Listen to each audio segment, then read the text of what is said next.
Okay, here are some things that you need to know about clay.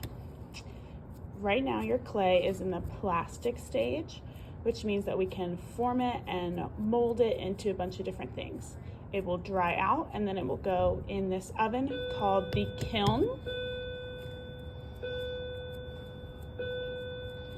So the oven is called the kiln, and then your clay will be turned into ceramic. Then it will no longer be able to be like formed or molded anymore. And then we will use a special kind of clay paint called glaze, and color our pieces, paint our pieces, and then it will go back in the oven, and then everything will be nice and shiny.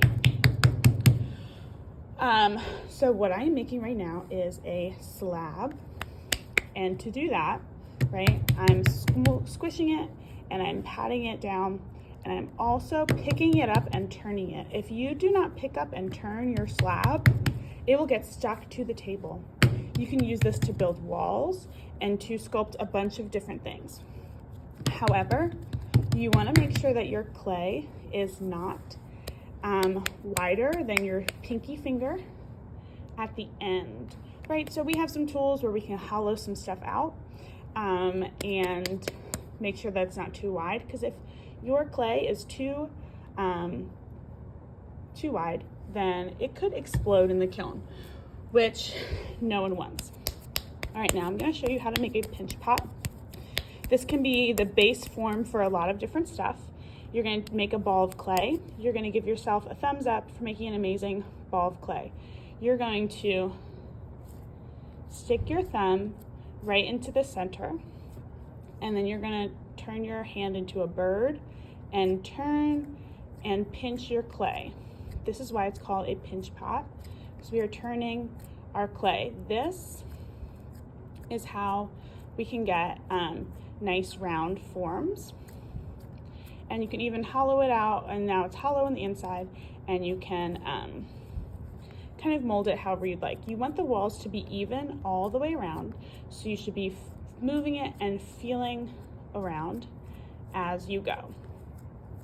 So that is, now I have a nice pinch pot. I can keep smoothing it, but that's the basic shape to start with. The last thing I'm going to teach you is a coil.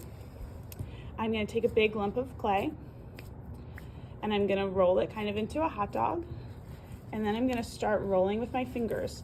And I roll like this, and my fingers start really close together, and then they go further apart as I'm rolling. You want to make sure that your coil is really nice and even all the way around, right? And you don't want it to be too thin, but you want it to be even all the way around. And that is how you make a coil. So you can do a lot of stuff with coils and sculpt in a lot of different ways. So there we have our pinch pot, our coil, and our slab.